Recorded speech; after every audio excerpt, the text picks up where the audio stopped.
ginagawa natin bago tayo gumawa ng kung ano naman ng ating mga gagawin sa buong araw o bago tayo pumasok sa trabaho. So, yan po.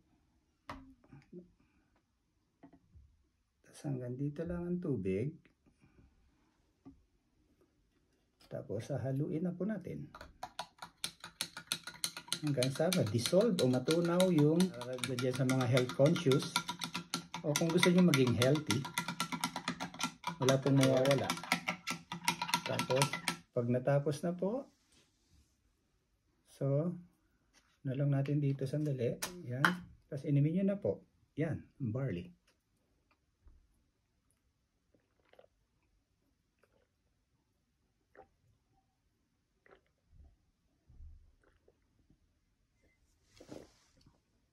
Perfect. Ang lasa niya po para sa akin, para siyang light chocolate, pero depende po kasi sa panlasa ng iba. So kanya-kanya lang po yan. Kaya lang ang sa akin kasi ang iniisip ko yung health benefit niya. Salamat po. Bye.